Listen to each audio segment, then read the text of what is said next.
नमोस्तु गुरुदेव।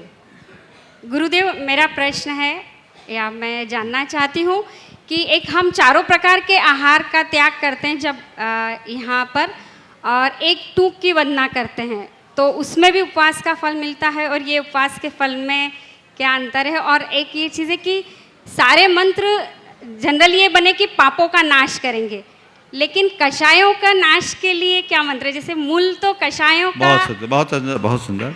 सबसे पहली बात तो आपके सवाल से ही मिलता जुलता सवाल बहुत पहले किसी ने हमसे पूछा कि महाराज जी एक बार कहते हैं कि शिखर जी की वंदना करने में अरबों उपवास का फल मिलता है। उसने हिसाब लगाया था 203 करोड़। हाँ। मुझे नहीं मालूम कितने हैं। हाँ। काउंट कर लेना, मैंने तो कभी देखा नहीं। बोले महाराज जी एक बार वंदना कर ले भाव सहित तो 203 करोड़ उपवास के फल मिल जाते हैं, तो उपवास काहे करे? एक वंदना कर लो सारे उपवास हो जाए। तो हमने कहा भैया देखो, मार्केट में जाते हो, कोई भी प्रोडक्ट लेते हो तो कई प्रोडक्ट में स्कीम जुड़ी होती है ना? हाँ जी। तो स्कीम का फ़ायदा कब मिलता है? जब प्रोडक्ट खरीदते हो तब, कि केवल स्कीम? नहीं, हाँ? प्रोडक्ट खरीदें। किसी दुकानदार के पास जाओगे, बोले हमें स्कीम दे दो और प्रोडक्ट नहीं लो, तो क्या करेगा वो? हाँ जी। धक्का मार के बाहर निकाल देगा ना। तो मैंने उसे समझाया कि एक उपवास पूर्वक जब तुम शिखर जी की वंदना करोगे तो 200, तुम्हारे कहे अनुसार, मैंने गिना नहीं इसलिए मैं बोल रहा हूँ, नहीं तो कहोगे महाराज गलत बोल दिए। हमने कहा तुम्हारे कहे अनुसार 203 करोड़ उपवास का फल स्कीम में मिलेगा। पर पहले एक तो करो।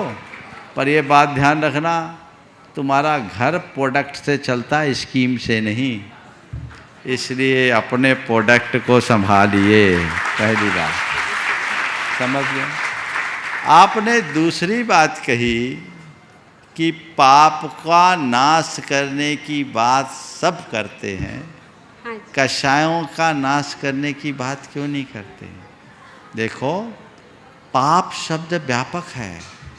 हाँ। पाप में केवल भावात्मक क्रियात्मक प्रवृत्ति नहीं, भाव भी है।